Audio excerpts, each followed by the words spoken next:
This is the Lattice Training Podcast, where we bring you the best in climbing performance and training from the world's elite athletes, thought leaders, and coaches. Hello and welcome to the Lattice Training Podcast. Today we are talking to a sports scientist and researcher called Simon Fryer. Simon's a researcher in the UK, and back when I was doing my undergrad in sports science, his name was on all of the research papers. So it was really cool to get him on the podcast today and chat to him. His specialization is in sports physiology. So we're going to be really nerding out on the physiology of rock climbing and what makes performance for us as a rock climber. And of course, we're going to get into the implications of this when it comes to our training. Obviously, this one is very much research focused, so we're going to talk a lot about that kind of stuff. But if you're interested in the sports science of rock climbing and how this can impact your training, this is definitely a good podcast to listen to. Let's get into it. Let's start with what you currently do, Simon. So I know you as a sports scientist and a researcher, but talk me through what you're doing at the minute. Yeah, okay. I guess I got two things going on, I suppose. I've been a university academic, so I've been a university lecturer for probably the last 15 years, and that's in sport and exercise science. So yeah, I've been working as a sport and exercise scientist, I guess professionally in academia, and in that time, I've done a lot of research. I guess I'm quite fortunate. I've enjoyed research, all different aspects of it. So a lot of that has been climbing focused. My PhD was in climbing, in physiology and climbing. And yeah, so I went into academia after that. You can go down like an applied route in industry, like Dave Giles has done with you guys.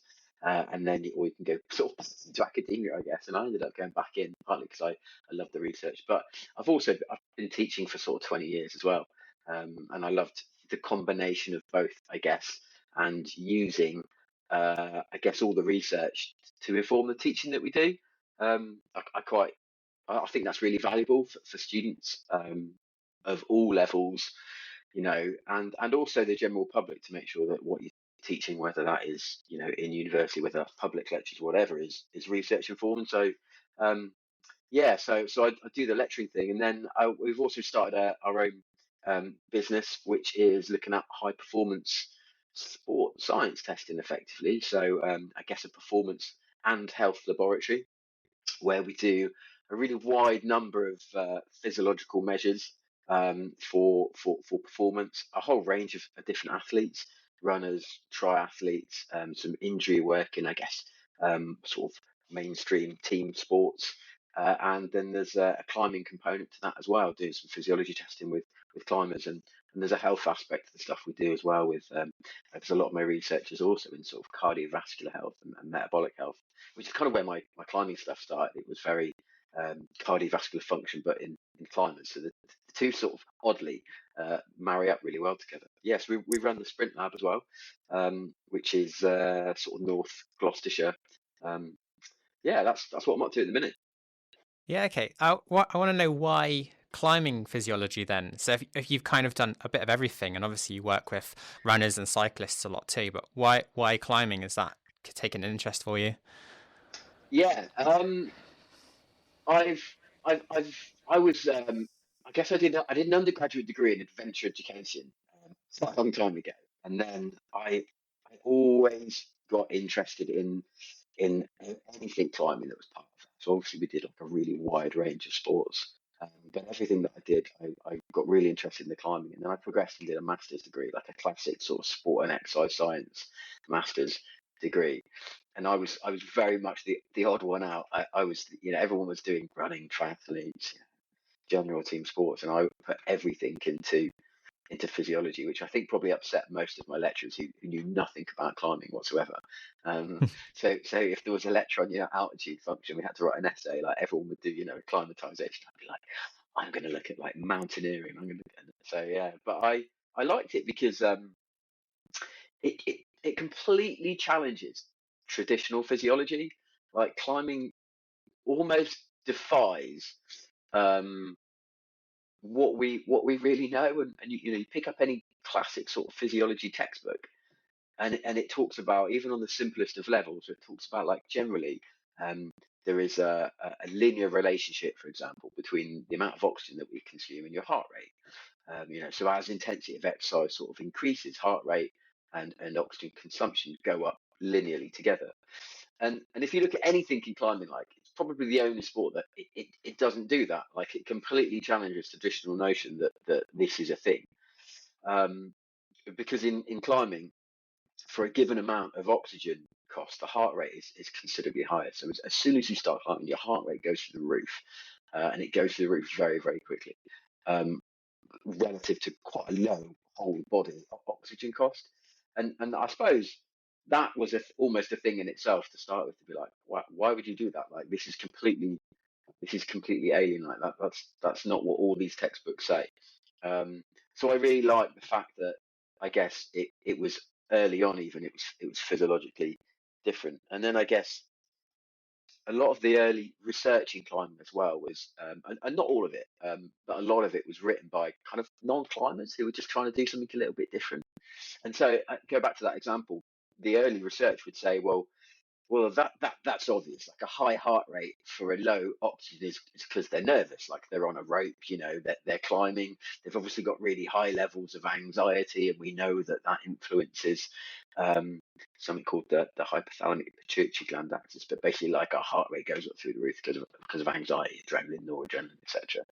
And it was like, well, no, that's probably not right, because generally speaking, people certainly that are good at climbing, that have been climbing for a long time, they don't really have an anxiety response. I mean, okay, maybe like Mm. pre-competition, that sort of thing, but in the more general senses, that's not really a thing. And so I guess that's where I was like, well, it's got to be a physiological response. It's not going to be an anxiety based one, and you get it in bouldering as well. We get a really similar sort of thing. So yeah, I guess it was a really nice opportunity to go, well, you could rewrite the rules a little bit here. Um, Having I guess, a bit of an understanding about climbing and an understanding about physiology. So yeah, I think that's why I probably got into it, to be honest, because it challenged the rules, and a lot of the things I read, I was like, that seems really interesting. It challenges physiology 101, and your explanation of it, I'm not entirely sure is right.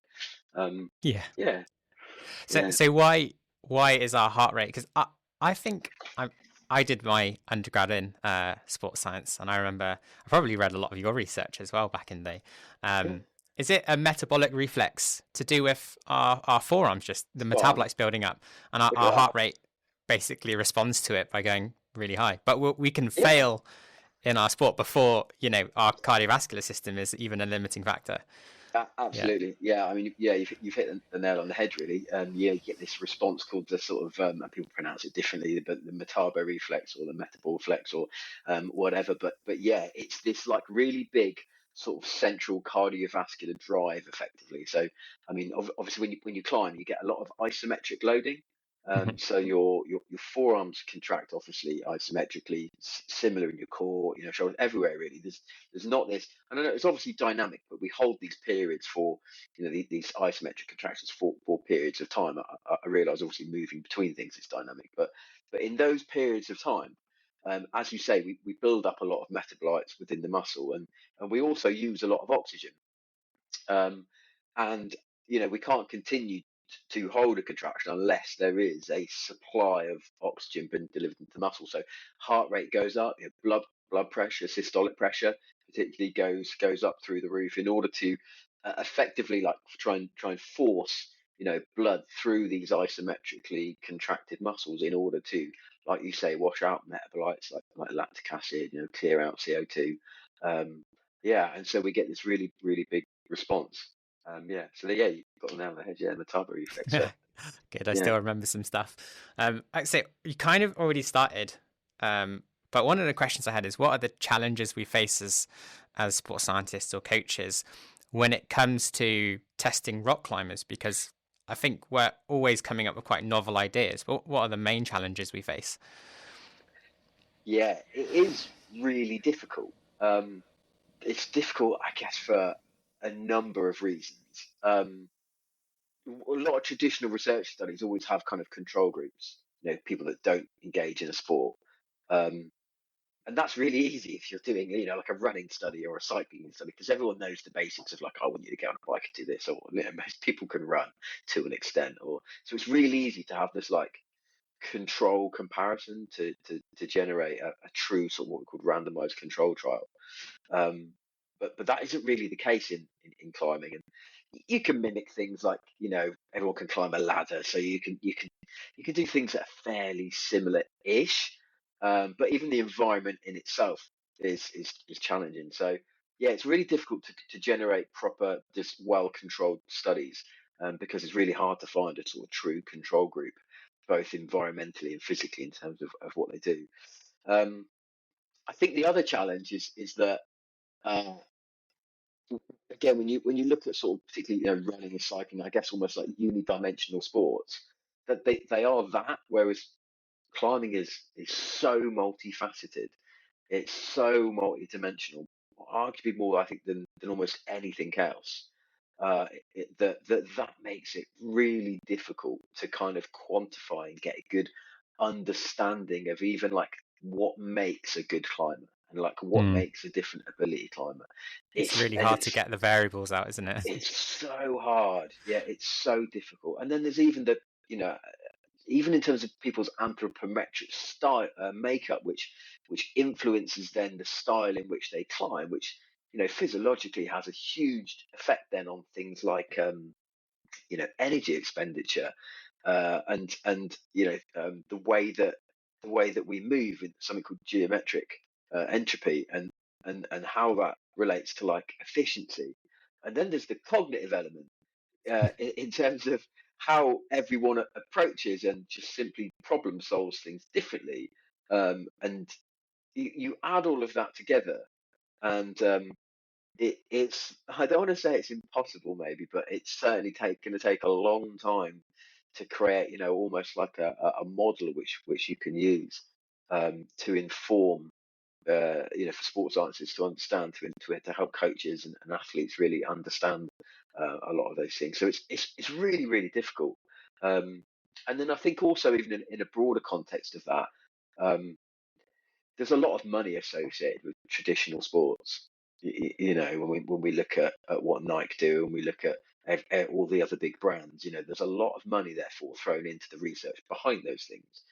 People love to get on the bandwagon of things like super shoes, putting carbon plates in a shoe, and suddenly there's millions of pounds thrown at this thing for research. And climbing doesn't have that really in the same way. And so, like anything, that lack of funding behind the research also makes it a real slow burner. Like a lot of the research that's done in climbing, it's kind of done off people's back because they enjoy it and they love it, versus they're able to get lots of money to drive this because there's a big market. So yeah, I think all those things are challenging. Um, but obviously they're quite wildly different. But I think, yeah, they're all challenging for sports scientists, coaches, and ultimately the athlete themselves. Like it is, I think it's changing as climbing is becoming much more popular. There is obviously, even if we go back sort of 15, 20 years, 15 years when I did my PhD, there wasn't anywhere near the popularity in it that there is now. It's really sort of exponentially rising. So that is helping. Don't get me wrong. But we're still way off the metric in terms of other sports. So yeah, Yeah. it's challenging. I think the style thing you mentioned there is quite an interesting one, because I think if you were to look at running or cycling, and maybe I'm a little bit naive because I don't know that much about running or cycling, but my understanding is that when you get into biomechanics, you can almost solve the efficiency problem by saying like this is the perfect gait, or this is how you should be moving on a bike in a certain situation. But Absolutely. when it comes to because in running you see someone like Usain Bolt who like breaks the mold, and everyone's like, well, he's not the right height for this kind of like running thing. But in climbing, take just a handful of any of the top athletes, and they all have different styles. They're all completely different. Like, and you'd assume when you get to the very, very top of a sport, things start to become more similar, because like you kind of put, you weed out all the things which don't make a perfect athlete. But even right at the top of the game in climbing, they're still absolutely different. I think that's Yeah, what's amazing about climbing as well, though. I completely agree. It's and that makes it, that makes it incredibly hard. look at your example with Usain Bolt. You're right. You look at he challenges a lot of I guess the traditional biomechanics and physiology. If you break down his 100-meter sprint into 10-meter segments, you see this mass acceleration at the end. It arguably, relative wasn't very good off the box, but it just gets faster and faster, which is very different to other people. But even the notion to go, all right, we're going to look at those 10-meter segments because that's a thing. You imagine looking at a sport climbing route and go, right, we're going to break this down into 10-meter segments. But you're like, yeah, but where's the bolt? Like, where's the clip? Like, suddenly, well, that doesn't make sense because they're going to have to be above that to get that one. Like, you just can't do it, Mm. um, because it's just so diverse. It makes it, yeah, it's really challenging. It's really Yeah. challenging. So you've done a lot of work in other sports like running and cycling, which are maybe a little bit simpler to research. I've kind of got two sides to this question. The first is what really separates rock climbing physiologically from, say, like a team sport like running, which might be maybe a little bit similar in the fact that you are sprinting and then you're stopping and resting, but also just cycling or running where they're continuous. What really separates us as a sport? Um, I think there's a couple of things. One, I think, is cardiovascular function. And the cardiovascular response to climbing is really different. Um, I there you know there is also such a heavy reliance on arguably very small muscle groups, um, versus some of these more traditional team based oriented activities where we've got a much more whole body constant dynamic load form of exercise, versus this very intermittent small muscle group exercise, and the role that each of those little muscle groups has in climbing is really big. um, so I think that's cardiovascularly, that's a really big difference, and that has a knock-on effect for things like energy expenditure, the ability of the mitochondria to be able to function and respire oxygen delivery in order to make sure that happens. Yeah, I think that's a really important one. So there's the you can correct me if I'm wrong here, but there's two sides to, I guess, endurance. And one is the central side, which is when we say cardiovascular, it's like the heart and lungs ability. And then there's the peripheral side, which is more at the level of the muscle itself to take on oxygen and create energy. And so with rock climbing, it's very much the peripheral side, isn't it, that we're really concerned with. And would you say rarely we're limited by the central side? Like at Yeah, least for yeah, bouldering, for sure. yeah. You're absolutely right. There is this big central cardiovascular response, like you say, this kind of cardiorespiratory, the pulmonary system working together to, ultimately to maintain whole body blood flow, delivery of nutrients, etc. And then there's this peripheral, muscular, uh, nervous component as well. And I mean, you're right. That's the linchpin effectively in climbing. The adaptations of that we see within climbers in that periphery is really important, and it's really key in terms of performance. Some of our, sort of our first studies, I guess, that looked at muscle oxygen consumption, versus sort of whole body oxygen consumption during climbing really showed that's a thing. We did a study, um, a while back where we used gas analysis, face masks during, treadmill climbing. So we took people a little bit like like a traditional VO2 max test. So we had you get somebody to run on a treadmill effectively in 8 to 12 minutes, and by the end of that sort of 8 to 12 minutes, they're absolutely spent. They run until they just cannot go anymore. It gets quicker and quicker and quicker, and you measure the amount of oxygen that they consume in their body, and the greater the amount. So we talk about it as milliliters per kilogram per minute. The greater the amount, the more aerobically trained they are, the better their whole aerobic system is at metabolizing oxygen. And we did this in climbers, except we did it on a treadmill, and we did it on a treadmill. But then we also used a technology called near-infrared spectroscopy, which we've done quite a lot of work with, that looks inside individual peripheral muscles, and it looks at the amount of oxygen that they're consuming, um, and what happens when they get to the point of fatigue. So we've done it in a number of different ways, but one of the studies we did was on a treadmill. And what we found is that actually, the ability of the muscle to consume and perfuse oxygen was far more important in terms of predicting people's ability levels than anything whole body was.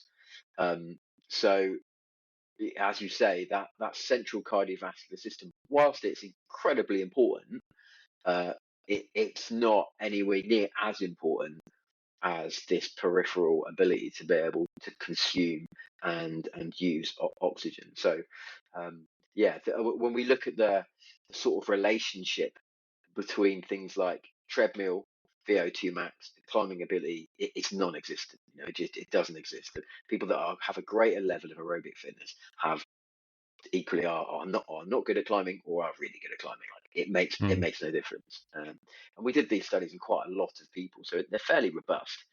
When we look at the whole body oxygen consumption in climbers during a maximal tread wall test, yes, there's a relationship, albeit a fairly weak one.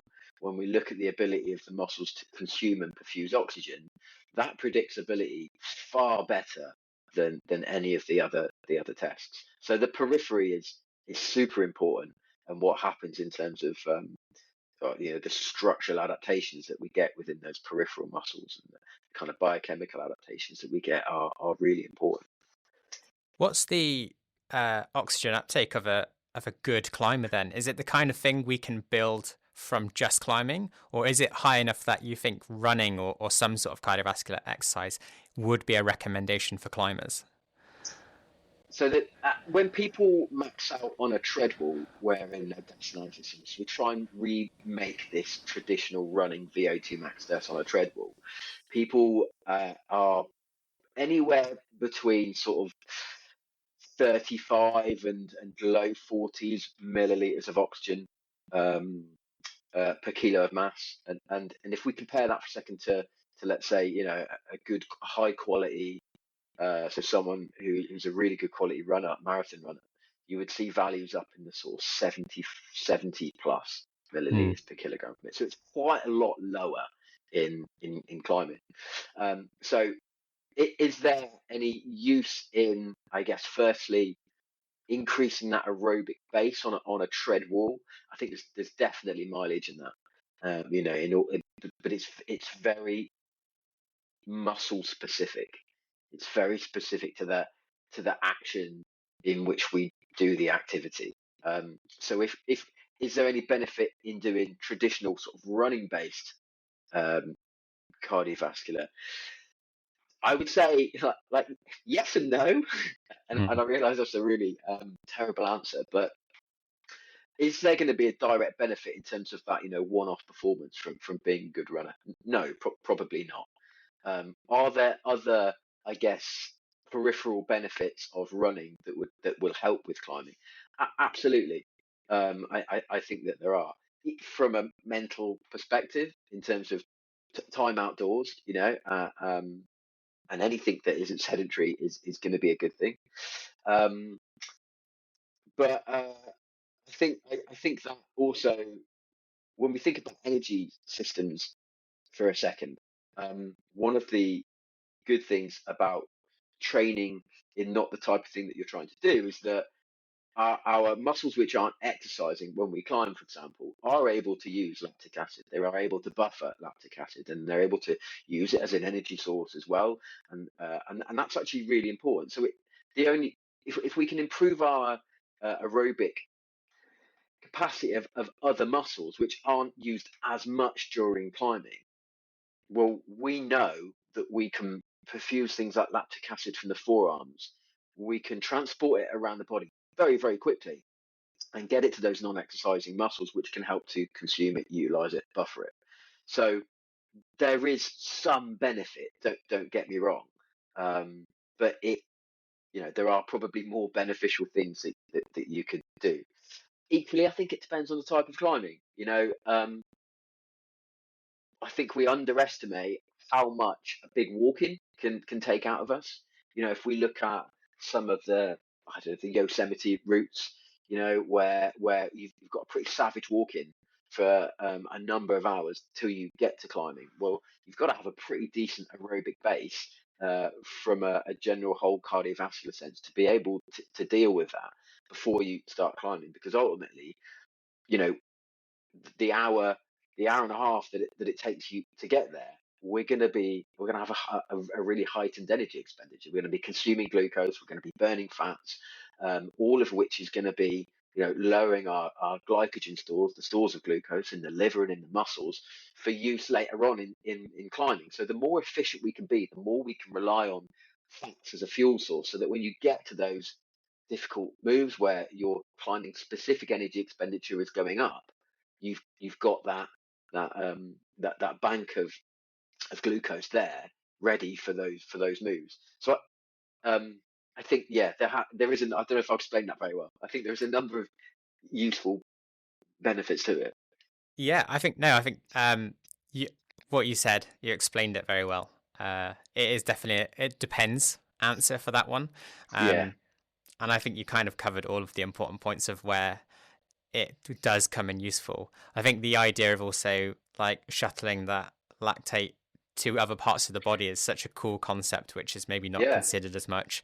And just that it's interesting to hear you say that the VO2 max in a climbing specific situation was about 35 or so. I'm yeah, thinking back in uni, I did loads of VO2 max tests, generally just like getting involved in studies and spending time in the lab. I think just as a relatively active individual that didn't really do any cardio, um, my VO2 max was like 45 or something, which was like quite good, and it gives me confidence to know that I probably was fit enough because I wasn't sedentary, that it was unlikely to be a limiting factor. And I think that's the coaching advice I often give to people that ask me if they should start running, and I'm like, well, it depends. What do you do now? How sedentary are you? And obviously, if they don't do any and they enjoy doing a bit of it, then absolutely. But there's probably a tipping point where you say it's probably actually just not doing much for you now. Maybe you're spending a bit too much time where you could be spending it doing or energy elsewhere in your climbing. absolutely, yeah, yeah. It's definitely an it depends answer, for sure. I think, like you say, as a coach, it's got its time and it's got its place, absolutely. But unless it's likely to be a limiting factor, unless, like you say, you're pretty sedentary the whole time, it's probably unlikely to have a performance. That mileage in terms of just climbing more is going to make a much bigger difference. So this is we kind of talked about the big differences, the peripheral versus central adaptations when it comes to training and climbing. What have you seen? What can we take away from these other sports? Are there any similarities you've seen, or lessons we should learn? Yeah, there are some. I think, I've been very interested in the peripheral muscular function and measures of things like oxidative capacity, and that sort of oxygen consumption at the level of the muscle. But there are, yeah, there are some things certainly. I think even in terms of probably base training is probably one of the most similar. I would think, in terms of, if we look at, to take a runner as an example, a runner, you can't underestimate the value of base training in terms of those sort of long, fairly low intensity runs, because that's where a lot of the adaptation happens. It's where a lot of the adaptations within the muscle, and broadly speaking, the central cardiovascular system and the peripheral one have those adaptations. We increase the number of capillaries within the muscle during that type of training, so that's capillary density. We shorten the delivery pathway of that so that oxygen can be offloaded quicker within the muscle. We're able to buffer lactate more readily so we can clear it out. And like I said, we get that from those long base training runs. And I think we get that's probably the big similarity between that and climbing. If having those big sort of, I guess, that climbing specific mileage, and having those longer times spent on easier climbs, we will see those similar adaptations, in Mm. terms of capillarity, in terms of, um, things like mitochondrial biogenesis, which is the rapid sort of multiplication of the mitochondria in the muscle cells, so that we can absorb more. Sorry, we can create more energy from oxygen, and we can deliver it more rapidly into the muscle fibers. So we get a lot of those adaptations from there.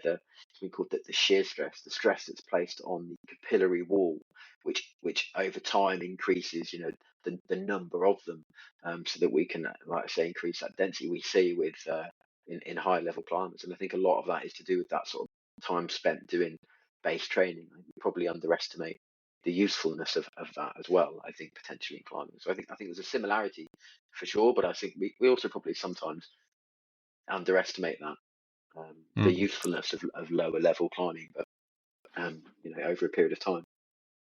Yeah, I think that's something we try to encourage. It's really quite practically hard to get that mileage in because as climbers, we suffer from sore hands from a lot of time spent on the wall. I think there will be some advancements in technology in the coming years, which will help us put in that volume of work at a low enough intensity. The other thing is, if you've got a climber, of 7A sport climbing ability and you want them to do a lot of mileage, it's quite hard to get them to do that much mileage on an easy enough terrain. Because we were talking about runners going out for 2-3 hours. It's, they just keep the pace really low, or it's like a fast walk basically or something, but it's quite hard to get climbers in that low enough intensity zone. Yeah, I think, you can, some places have got tread walls, there's the odd place, isn't there? But they're few and far between, I think, really. And tread walls are a really good way of doing that. I don't know if that's something that we'll see appear more and more, maybe at gyms or at climbing walls. But yeah, they're a fairly useful way of doing it. But even then, there's a number of logistic difficulties with those. Put one, they're expensive, and two, you can only really have one person climb at a time. So they're never really going to stick them in climbing gyms. The commercial viability of that will probably limit which gyms buy it and which don't. Yeah, definitely. So yeah, there is a number of issues with that. I mean, one of the things we're trying to do at the minute is get an understanding of what might be. So we've been looking at muscle oxygenation kinetics for a while. So the different oxygen levels within muscles and how they're consumed when we climb within the muscles. We're trying to kind of find a balance, or almost like a threshold, effectively. In traditional physiology, we get something called the anaerobic threshold, this point at which we start working more predominantly anaerobically than we do aerobically, and we're trying to use near-infrared spectroscopy in a minute to work out what that is in climbers in the forearms particularly, so that we could better prescribe that sort of endurance-based level training. And that's one of the things we're trying to work on at the minute. To be able to put this small device on your arm. We want you to do some baseline, and we want you to keep your muscle oxygenation within the forearms at about 44% saturated with oxygen. We're trying to kind of work out what that threshold is in a minute, because I think that would really help to move us on in terms of taking some of this physiology into more applied physiology, where we can actually be more prescriptive in terms of training and coaching as well. But it's a challenge. So you would work out what this is in terms of force that needs to be applied to sustain that threshold? No, in terms of how much oxygen you're consuming. Okay. So we can put a device that uses near infrared light that penetrates the muscle, and if we have a known concentration of infrared light that's going into the muscle, and we know the concentration coming out, in near infrared spectroscopy, one light is sensitive to oxygenated hemoglobin, and the other sensitive to deoxygenated hemoglobin. So we can see how much oxygen is being consumed within the muscle, and these things sample about 50 times a second. So you effectively get like a live trace of constant oxygen change. It's a little bit like breath by breath analysis that you might have heard of when you did running tests at uni. But we're looking at it directly in the muscle. And so, as soon as you contract in the muscle, we see the concentration of oxygen go down. We're offloading it for energy expenditure within the muscle. And of course, when we relax that grip, we see it reperfuse back up very, very quickly. And we're trying to track that over time, during progressive increasing intensities of exercise, to understand, well, what does that threshold look like over time? And can we determine the point where we're actually working more anaerobically? And then can we say, right, actually, is this the optimum pace intensity that you need to sustain to shift that curve of performance to the right, to make sure that we can be better, we can be more efficient and economical with the oxygen that we are consuming in the muscle? Can we be more reliant on fats rather than carbohydrates to really optimize that sort of base level of training? So when you work out this threshold, you can then prescribe an intensity. Yeah. Would you prescribe the intensity of exercise at or below that threshold? Is that what the science says in more traditional endurance Yeah, sports? good question. If we go to more traditional sports, we would prescribe below it, just below it. Hmm. Um, but but the honest answer is we just don't know in climbing, and we would need another series of studies to actually answer that question. If I'm brutally honest, we need to start trying to prescribe just below it, just above it, quite a bit below it. In the way that we would do those base runs to increase capillarity.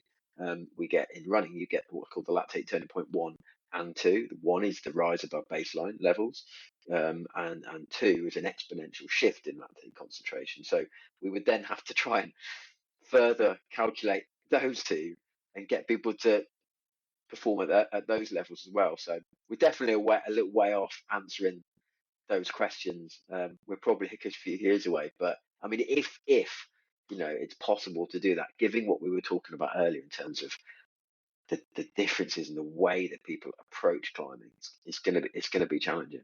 It's a challenging environment. Yeah, for sure. I think going back to my question about like the challenges we face when it comes to research as well, getting climbers to participate in an intervention-based study is quite hard as It's well. really hard. Yeah, it is Yeah, you hard. ask them to step away from the idea of doing any performance, and because it just adds an aspect of variability into the study, like going out climbing on the weekends and stuff. You ask them to stop doing that for 8 to 12 weeks. It's a Most of big them aren't chunk, going to isn't it? adhere to that. Yeah, Yeah, it's, yeah. it's a really big chunk. That's why we often end up we got sucked into doing nutritional studies a little bit sometimes, because it's easier to recruit, because you'd be like, well, I'd like to try and give you this supplement, and you can do it alongside your training. So it's almost like less of a gamble, and there's less time out, and they're easier Mhm. to recruit to. But yeah, it is definitely a challenge. It's definitely a challenge. It's also one of the reasons why we end up trying to predict things in climbing rather than taking actual samples sometimes. So, for example, we talk about this increase in capillarity. Actually, really, whilst we're fairly confident that's happening, there isn't a study that's taken biopsies out of climbers' forearms yet, um, to prove that unequivocally that is the case. Because we're going to take this biro-sized chunk out of one of your flexor muscles. Most people are going to go, thanks. Yeah, good It's luck only a getting little a muscle anyway. Like, good luck. yeah, So yeah, I mean, there's big challenges like that. yeah. Yeah. So while we're on the topic of testing and stuff, what's the current best practice or the gold standard tests you think are available for testing rock climbers and understanding their performance? Um, Honest answer, don't think we're there yet in terms of no, that's not true. Maybe we've got current best practice, but we're not. I don't think we have a best practice yet. Current best practice, I think it goes back to muscle specificity. I think our what we know about um, even the work looking at whole body training, versus climbing specific training. Ultimately, that's it, isn't it? It has to be specific. I don't think some of the current best practices are available to a lot of people. So, for example, in order to work out the oxygen, how aerobically trained a muscle is, really the current best practice is to do a test of oxidative capacity, which is one of the things that we offer. We put a blood pressure cuff, a rapid pneumatic inflation cuff, effectively around the upper arm over the bicep.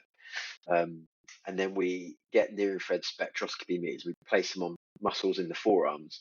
We rapidly inflate this cuff to what we call a suprasystolic pressure, so pressure that's about 220 millimeters of mercury, and we leave that inflated for about 5 minutes onto the arm, and we effectively um, consume as much of the available oxygen as possible within the peripheral muscles, and then we rapidly release the cuff with a special device, and we measure the reperfusion of the oxygen into that muscle, and that gives us, it tells us basically the overall oxidative capacity of the muscle. It tells us, how big the the main brachial arteries, how quickly and how big can they dilate. So can we increase their dilation in response to that hyperemia, that starving of oxygen effectively. And then it tells us about some of the smaller arteries in terms of radial artery, ulnar arteries, and then also the capillary bed. How quickly can we get that oxygen delivered into the muscle and rapidly reperfused?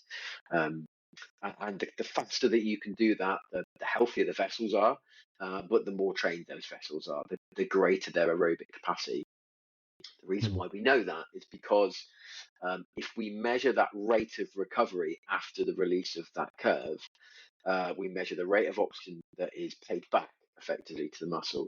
And there's been validation studies where we've looked at phosphocreatine resynthesis, so measuring phosphocreatine resynthesis as well after this, and they're identical, that they're the same. And the reason why they're the same is because the only way in which we can pay back anaerobic energy which has been used is with the efficiency of the aerobic system. So the more efficient the aerobic system is, the quicker we can repay back this debt, this anaerobic debt, this phosphocreatine resynthesis. So that's why the gold standard measure, for example, aerobic fitness of the forearms is this occlusion test, really, because where we get this whole body understanding of the macrovascular, the vessels, and what's happening in the microvascular.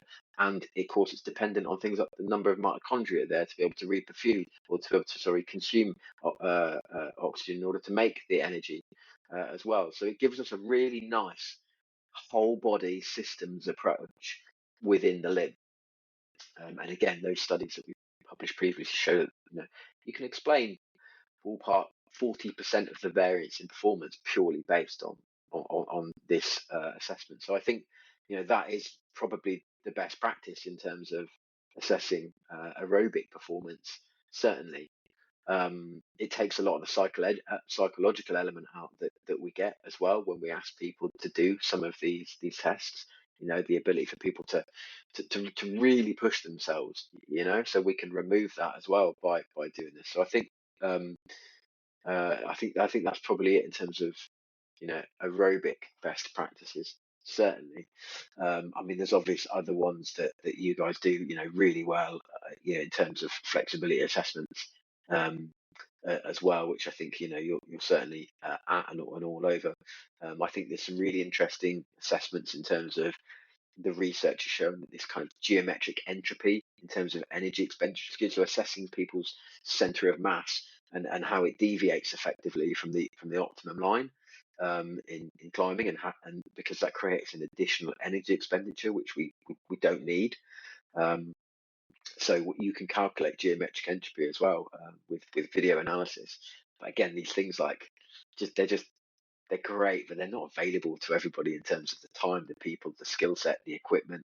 So I think everything else is almost like a sort of sub predictor of that, if that makes sense. But it would be great if we could, be at the point where we could have these things more readily available. It would be great. And it's the same for sort of more biomechanical things. We look at EMG analysis. Looking at, well, ideally we want to look at, well, how many muscle fibers have you got recruiting when you do your rate of force development test? And we look at RFD, how quickly can you turn on these muscle fibers?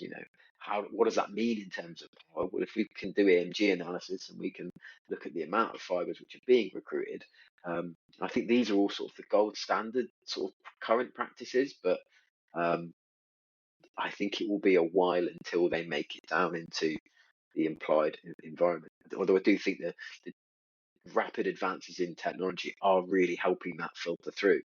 So some of the near infrared spectroscopy things that we talked about, if we go back 10 years, a NIRS unit was about £50,000, for one.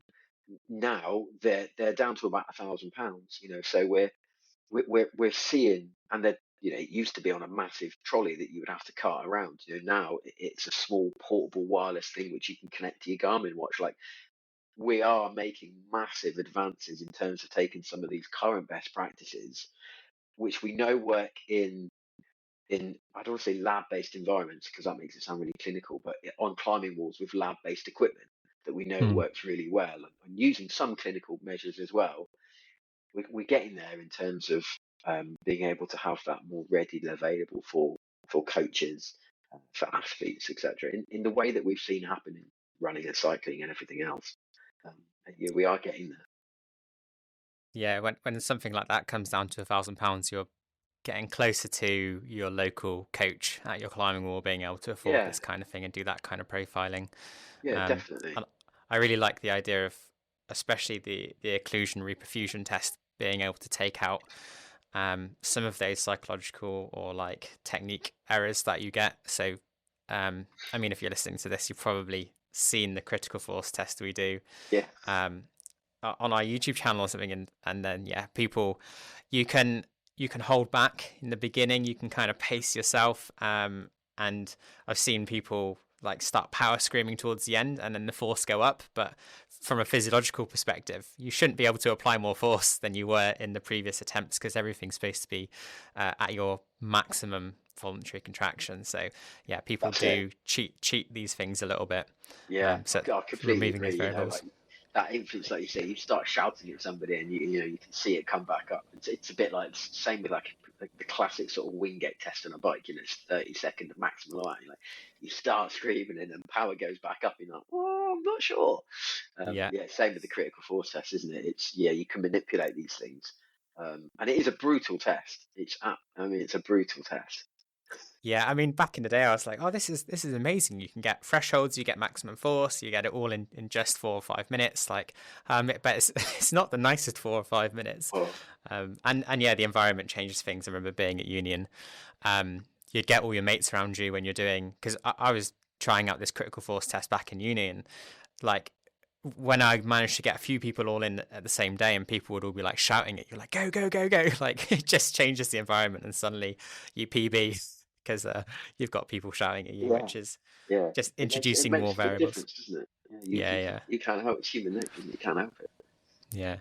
So it kind of sounds like we're definitely in the right direction, but like you started this with, we don't currently have the gold standards yet. Where do you see us in the next 5 or 10 years? What do you think will change, which will put us ahead? What would you like to see change? I I think we will get to a point where I can go switch to traditional sports for a second. Um, and if you take companies like Strava and Garmin, right? We have huge databases. So you can punch into a Garmin app, whatever, like a number of different of your known variables. You know, your threshold test variable. You can put in your height, your weight, the frequency in which you train, all the rest of it, and it will be able to give you a whole range of different predictions of things that you need to be able to do. I suspect that in time we will get to a point which, probably with the influence of things like AI and big data, effectively, we are in sports sciences. There is a massive move into big data and into sports technology, particularly. And I think we will get to the point where all the things we sort of started off and talked about in terms of the way in which we approach a climb, obviously maybe the disciplines in which we climb, the way that we approach those climbs, our ape indexes, our sort of key anthropometric variables, our flexibility margins, we can put them all in, and I suspect we will be able to go actually, given the volume of data that we're going to be able to generate in the future, we will be able to better profile athletes, and I think it will go that way. When I don't know, and I guess when more of these things are optimized and they're able to be rolled out en masse, so when things like thresholds we talked about earlier, that data will no doubt be fed back into databases like the ones you have at Lattice, and they will grow and grow and grow, but exponentially. And I suspect that we will then be able to do much better sort of statistical modeling on those data sets. And kind of what we call machine learning, in which we have large multiple regression analyses where we're able to much better predict people's weaknesses and performances. I suspect it will go that way, and we'll be able to be much more informative depending on the type of person, the type of climate, the type of androgen makeup that you have. Yeah, so slightly controversial maybe, but I think that's the way it might go. I hate to Yeah, say I it. mean, I agree. I think in a way, it also kind of skips a step in terms of the frontline stuff, like the research you're doing on the coal face of it. Um, when it comes to big data, I mean, like you probably have these social media companies basically doing cutting edge psychology and behavioral research without ever consulting any researchers, but they've just got machine learning doing it for you. Um, That's it. Yeah, yeah, yeah. and will our apps, will your app, will the Lattice apps in the future, will they be putting all of that data that they receive that people put into big databases that then they've used to predict what was my best climb in the last 3 months? Or was it on a slab? Was it on a vert? Was it like what does it look like? And yeah, I think that will be game changing, if I'm honest. Mm.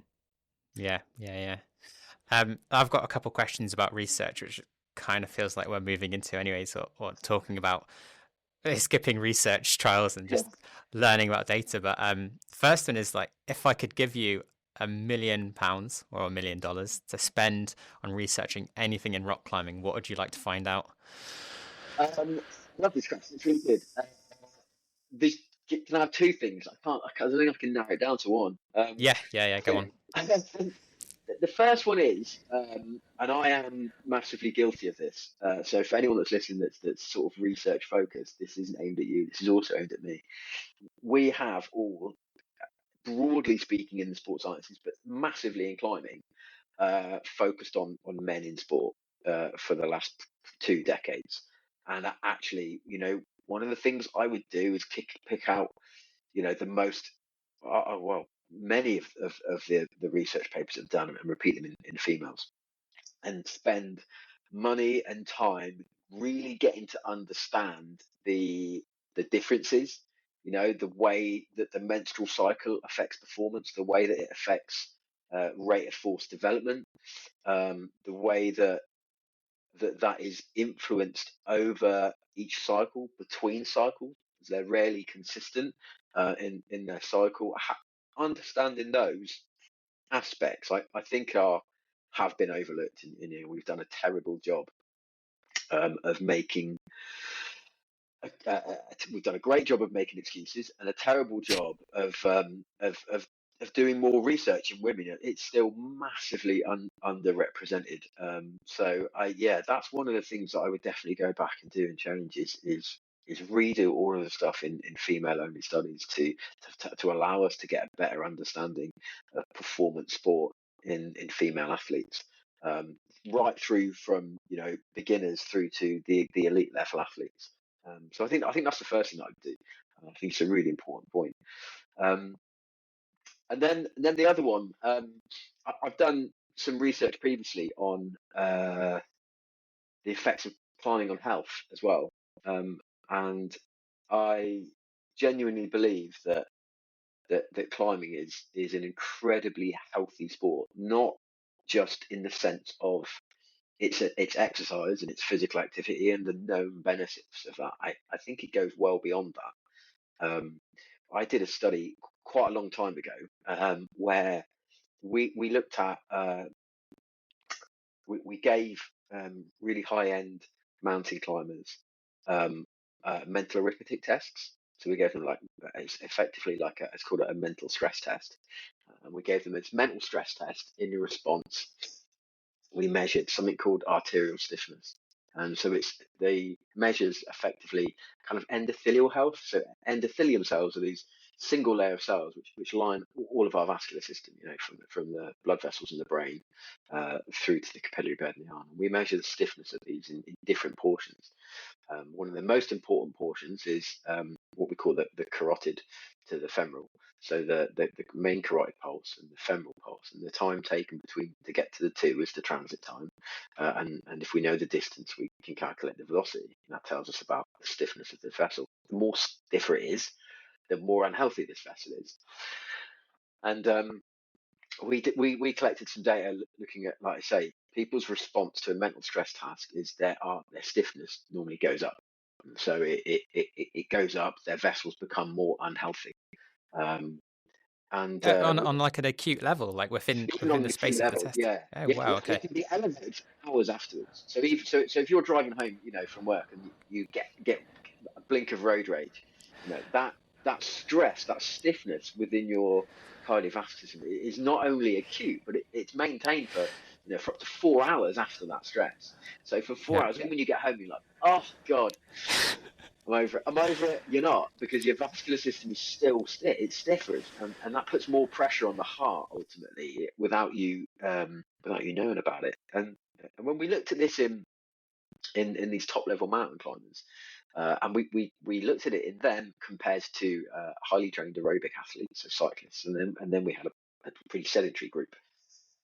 What we saw in the mountain climbers was that, yes, there was a massive acute response, but their recovery from that was unbelievable.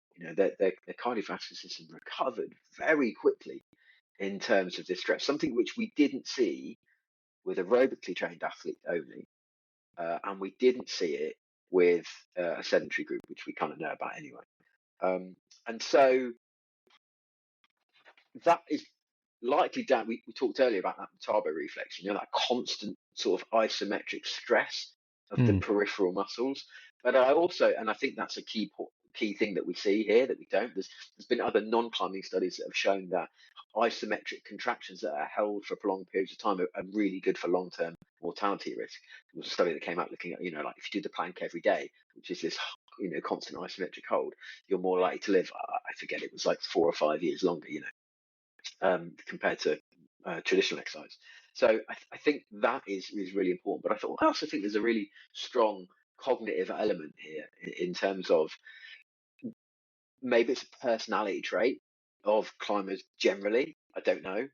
Or is it a cognitive adaptation to deal with those stresses, to be, I guess, on the sharp end multiple times, and that's normalized, and there's a healthy cognitive adaptation there that, when blended with that healthy muscular adaptation that we talked about earlier on, is that the mechanism behind that? And if we looked at that in a much greater range of climbers, against other populations, does that exist? Because I really think that there's a real health benefit that we actually don't know exists yet, but longitudinally, I suspect we'll find in time that it's incredibly beneficial for our cardiovascular health. Yeah, that's amazing. It's really cool. For a minute, you got me worried. I was thinking, I need to stop getting so stressed. Me and my wife, we had our first kid about 3 months ago, and I noticed, like, when she's crying and I'm holding, I'm like, oh my God, I'm sure my blood pressure's through the roof right Yeah, now. But yeah, luckily, I climb, so I'm probably good at recovering from that that's stress. it. That Hopefully. that ability to offset it. Yeah, I think it's super Yeah, important. Yeah. yeah, So yeah, I mean, that's two studies, two genres of studies, I guess, yeah, that I would yeah. love to get into properly. That's Yeah. amazing. So I've kind of got one on the similar lines, and I spoke to Dave Giles about this. Actually, I asked him this question because obviously he comes from a background of research. So I'll give an insight to what he said. It's more of a research method that he would want to use, but this is the Magic Wand study. So if you could perform any research study, again, let's say money is not a barrier here, but you don't have to get it past an ethics board. And it maybe doesn't need to be in climbing, but I'd like to know the climbing answer as well. What would your Magic Wand study be? No ethics board approval needed for this one. Yeah, I don't know. It's really difficult, that one. I think it's probably tied to my previous one about health, I think, and the health of climbers, in terms of, I would probably look at something called years lost to disability.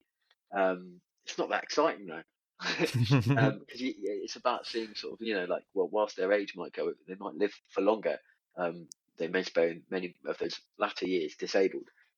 Whereas I would look at that, but that's not that exciting in terms of removing the ethics perspective. Um, Yes. is it inappropriate to say I would really like to do some cadaver studies of dead climbers to look at, some of the true physiological guesstimations that we have? I think that would be absolutely brilliant to look at some of those. I also think even, you know, biopsies.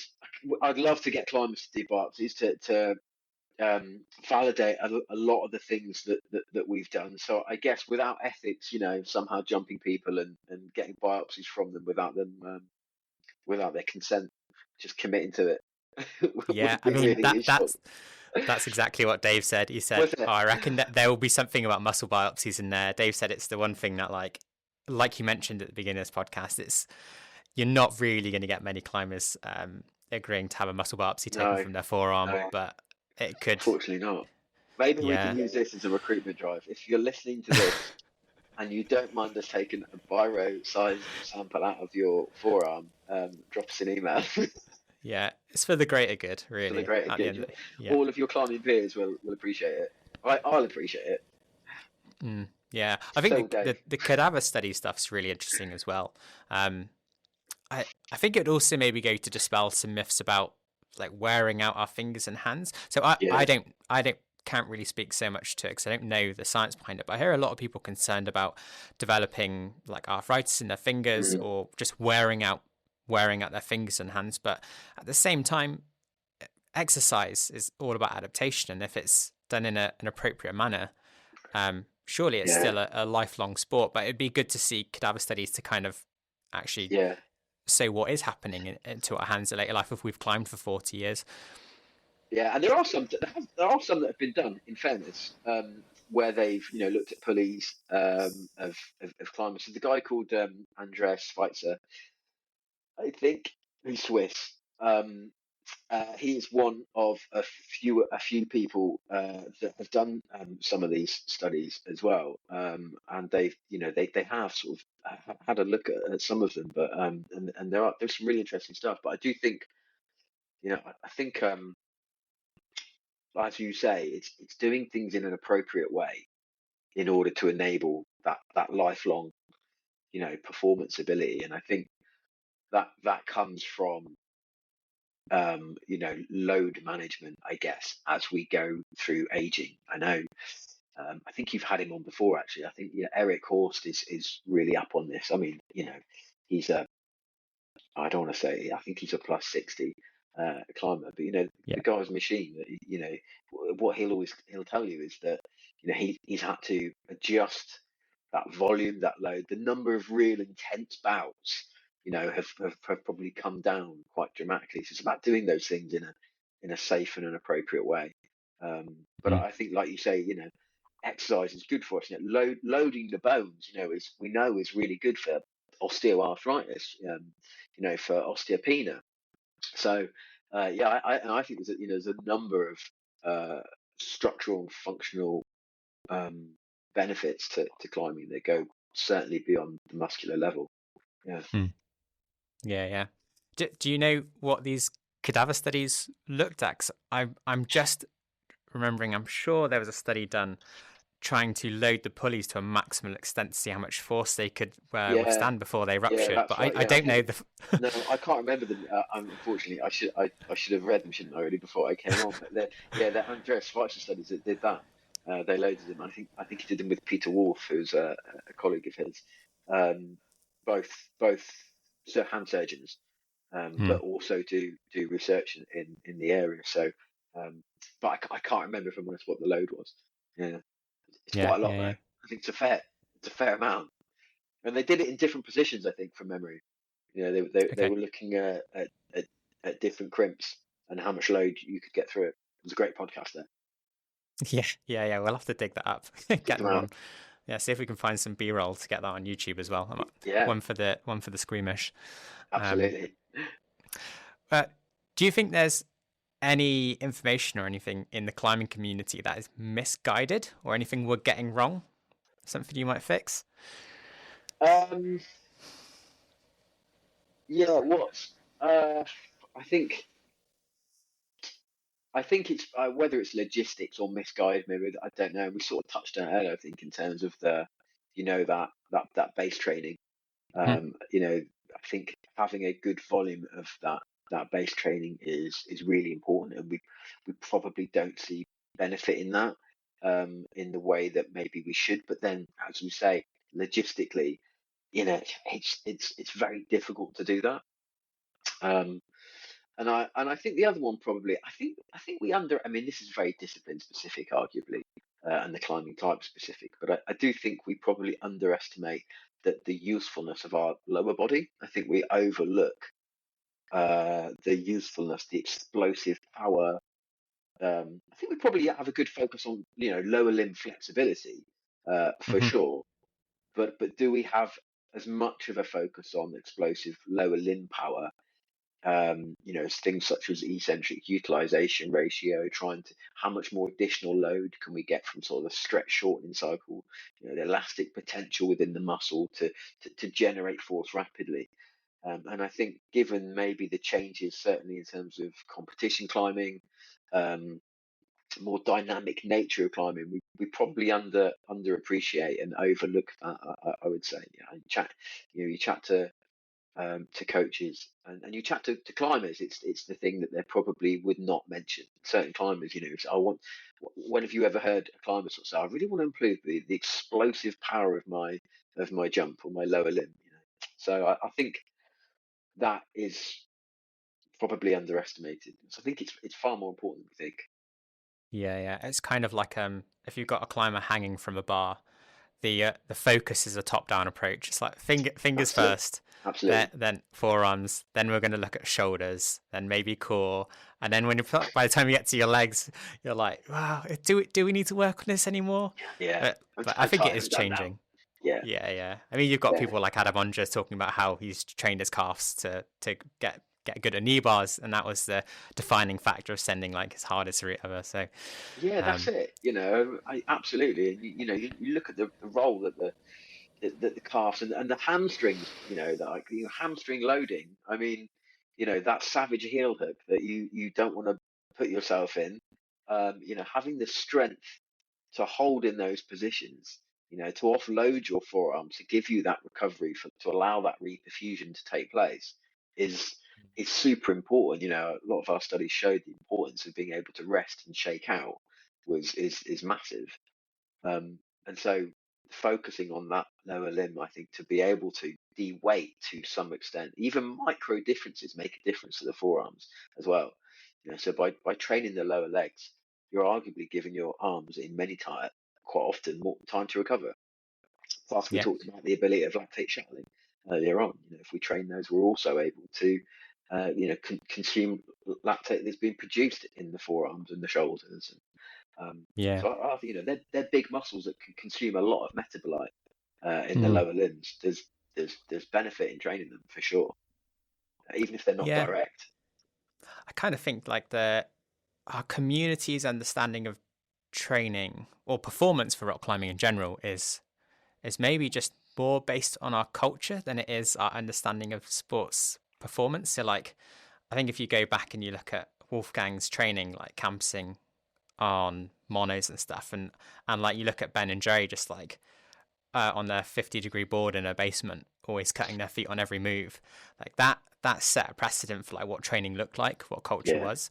And I think we're at a point now where, because you see comp climbers that are ridiculously flexible, now people are going, oh yeah, actually you do need to be flexible for rock climbing. yeah, And that's driven more by the culture of climbing more than it is like sports scientists or coaches yeah. going, look, lower body strength and flexibility is really helpful for It's really this sport. important. But Yeah, they yeah, won't absolutely. really acknowledge it until they see a pro climber doing it or like No. a community doing it.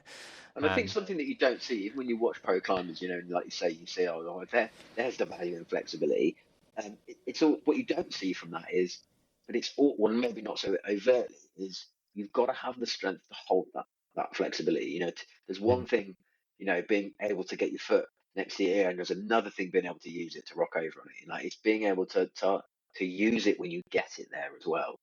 So to use the full length of those muscle fibers in order to be able to create that movement from it. Um, so yeah, I agree. It's multifaceted, and yeah, I think you're probably right. I think there is probably a big cultural shift that I hope is beneficial to performance. Yeah. yeah, yeah. So this next question I had actually kind of leads on from what we're talking about now, but what is one inconvenient truth about getting good at climbing? I think an inconvenient truth. I feel like I've hammered mileage on I, this, I, but I was going to say, I think we kind of just discussed this as well, so, but we've done yeah, a good I job think it of is. covering it in advance. I think you can get okay at climbing fairly quickly, um, but I don't. I guess maybe none of us ever get to the level of mastery. Maybe that's probably a bit strong, but to really be able to master it, I just think it takes time. It takes time in terms of mileage, because that mileage, underpins those long-term adaptations that we get in the muscles, and then the long-term working on those key core things we talked about, such as flexibility. And in order to do that, you also, particularly as you get older, and I guess like I'm speaking from the 40 plus camp now, that you have to be able to maintain your strength, um, in order to be able to stay injury free. And again, to do all of these things collectively and together in a safe and appropriate way, it takes a lot of time. We want to be powerful, probably more powerful than we want to be strong, but we have to stay strong in order to stay injury free. And balancing all of those things together is really time consuming.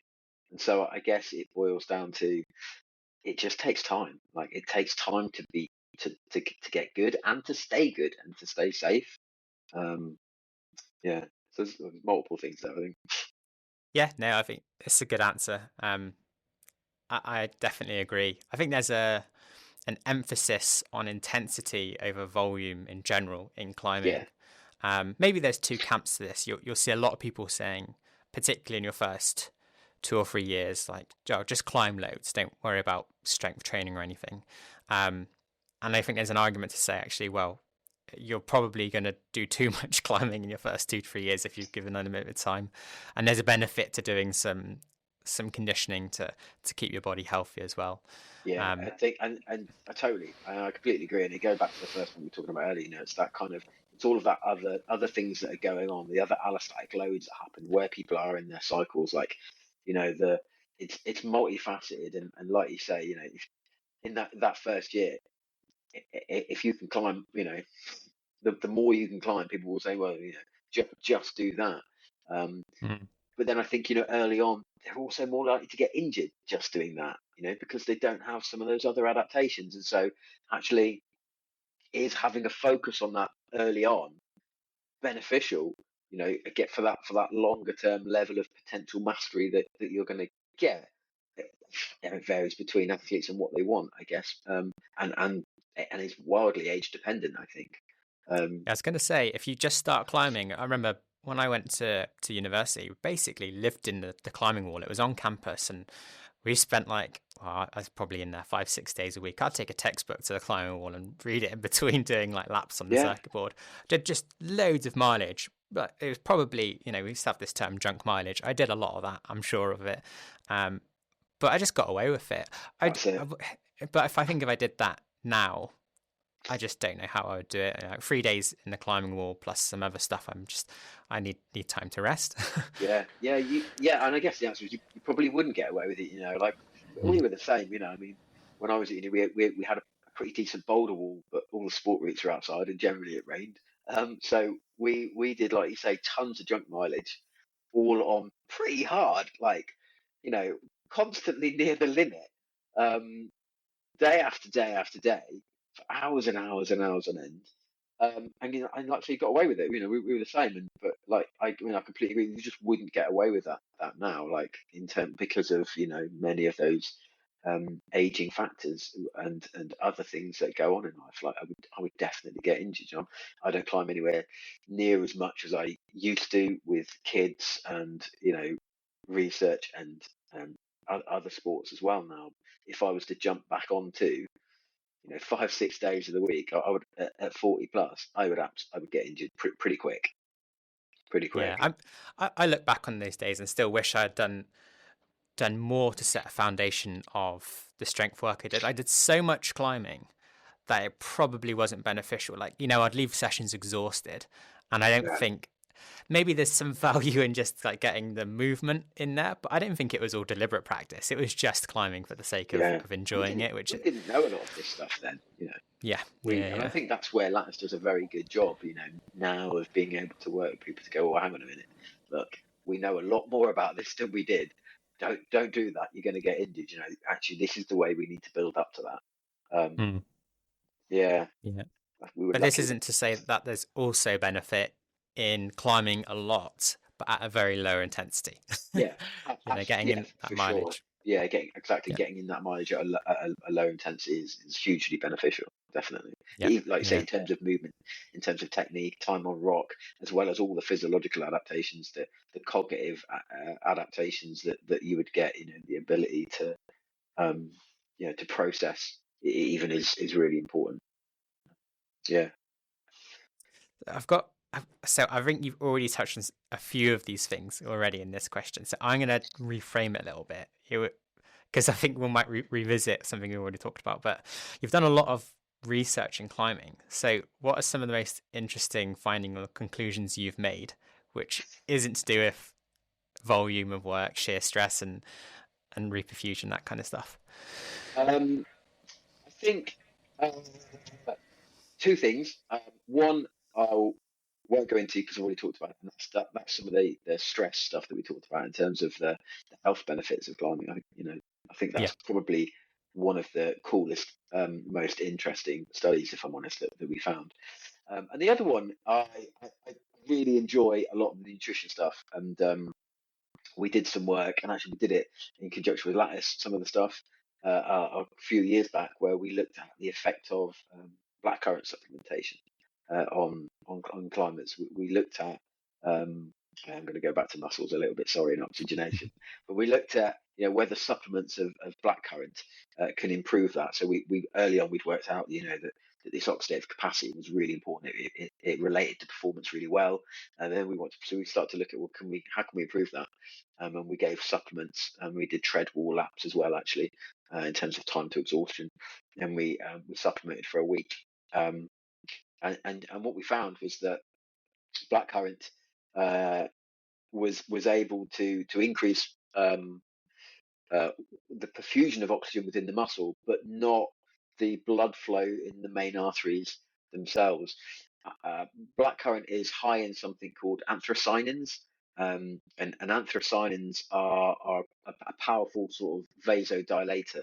So the idea is that things like blackcurrant, and you'd have seen the same thing with like beetroot juice is probably a more common one.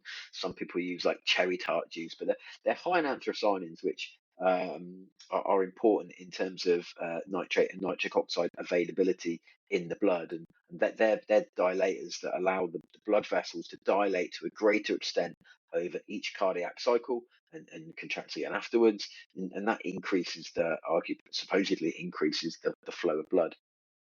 And yeah, we found that after supplementation of that, we could increase time to exhaustion on a climbing wall with this supplementation. We increased the delivery of oxygen within the muscles, but when we used an isolated limb model, so we just took forearm flexors to failure basically, and we did that multiple times. We didn't see any performance benefits there. So I think there's benefit to this in terms of a whole body response, and we saw like time to exhaustion, but as opposed to enough to see an isolated limb model. But I think, yeah, some of the nutritional supplement stuff is really interesting, particularly around like they say these anthocyanin based products like blackcurrant, New Zealand blackcurrant extract, which is very high in anthocyanins. Um, yeah, I think they're quite cool studies. Do you think in theory then you would see a performance increase in the style of route, which is a lot more full body, maybe less just on the fingers? I'm thinking back to some trips I've had to Spain where you're on a 40-meter tufa route Yeah, and your whole body's just like that's it. That absolutely whole body gassed. work, and I think that's where you see the benefits. And if we look at the research that's been done in other whole body sports, that's where we've seen those benefits as well. In running, in repeated running bouts, in cycling performance, in 5K time, there's a really whole body responses, and we saw that with that time to failure on the tread wall. And so, yeah, I think when you're doing that real long whole body routes, there's advantage to that. there's certainly never been anything as well that shows that it's bad, So it's almost worth the gamble. Mm. Yeah, yeah, But yeah, for I sure. do think there's some value in those supplements for sure. Yeah. So this has actually been like I don't know, one of the most interesting podcasts I've ever done. Even listened Oh, to. I thanks. absolutely loved the science on it. And it's I been was a little while worried it since might be I've boring. been I at you. was a bit worried people might be like, oh, I don't know, I'm not sure about the science. I think most climbers are relatively geeky when it comes to this stuff. At least our little our echo chamber of people that are interested in like lattice data and stuff. We definitely see a lot of people really nerding out on this stuff. So just in case we've got someone listening that's doing a sports science degree or interested in like starting a study, what advice would you give to someone that wants to pursue the kind of academic or research route? And any advice specific to climbing? Because I know I did the same thing as you in uni. I tried to do as much of that dedicated work to climbing. I think my lecturers probably just read it like, oh, another climbing one. But I wonder yeah, whose work this is. yeah, exactly.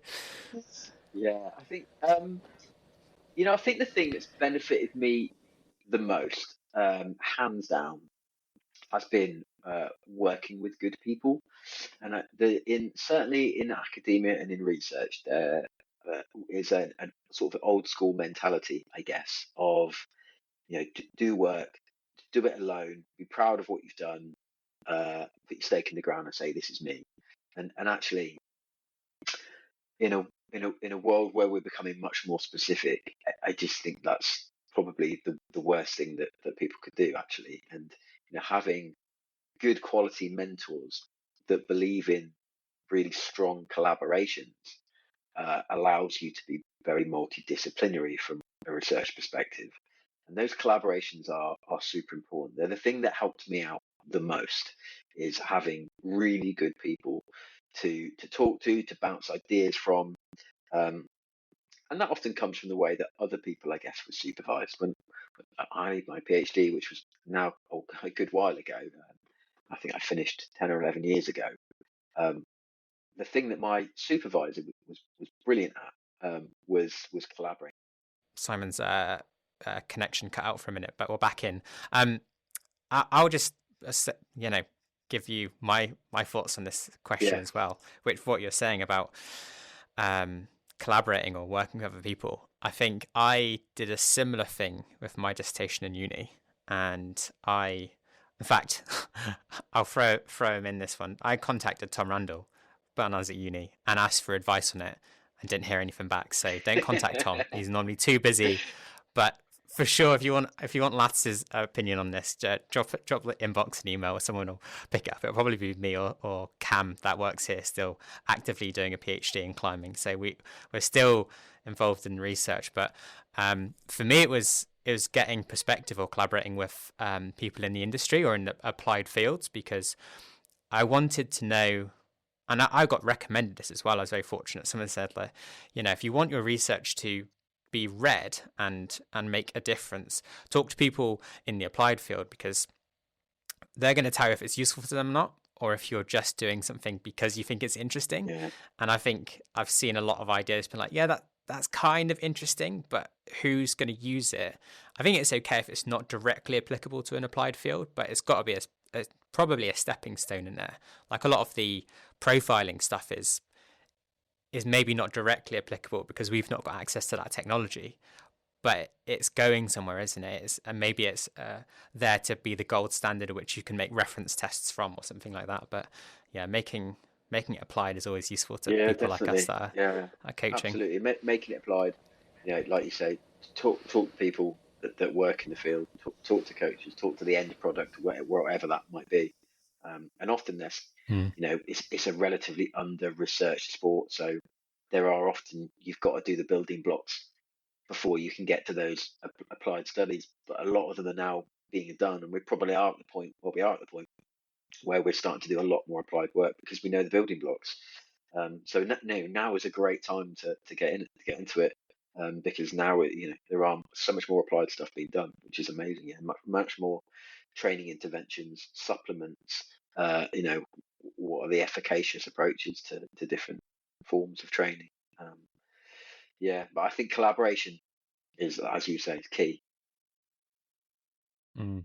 Yeah, back when I was in uni, we just didn't have any intervention-based stuff. I think everything was about just learning how to profile rock climbers. And if you can't profile the before and after, if you didn't have a before and after test, why you couldn't do the intervention in the Yeah, middle. So yeah, for me, I'd love to see more intervention-based stuff yeah. be done. But obviously, it's being It's done being now, done and now. it's really Yeah, cool we're to doing see. some stuff with shaking. Trying to it's just simply trying to understand different interventions to improve reperfusion during shaking. There's some really interesting stuff that Eva Lopez has been doing around different strength training interventions. Yeah, there's some great stuff coming out for sure. So my final question then, before we wrap up, is, and you briefly touched on this, but like, what is Sprint Lab, and where can we find you if we want to get ourselves Yeah, so if you profiled? want some physiology profiling testing, yeah, get in touch. We're a high performance facility based in North Gloucestershire, so a small place called North Nibley, um, and you can get in touch either on the website, which is www.thesprintlab.co.uk, or you can email us on info@thesprintlab.co.uk. But yeah, we hope to I'd be able to provide really high quality physiology, performance, sports science informed testing. All the testing that we do is research informed, so all of it is informed by the research that we've conducted, and the database that we have in terms of normative values is conducted from all of the athletes that we've worked with over the last sort of 10 years. So there's quite a good bank there in terms of understanding, what may be your physiologically, what may be your limiting factor for performance. Cool. Well, I mean, watch this space. I'm going to be heading down to the Sprint Lab in the summer, and hopefully get some of these tests done so you can see someone going through the test. Although if we're not doing critical force No, we test, might. it shouldn't be We'll too add bad. it in for you, just because. Yeah. Okay. Yeah. Why not? Cool. I think we'll leave it there. That was really amazing to have you on today. It was nice to dig out all of the research No, and no, hear no your worries. knowledge on that. Thanks very much for having me. I really enjoyed it. Cool. Yeah. Cheers, Simon. And Amazing. I'll see you Cool. later in the Thanks, summer. Josh.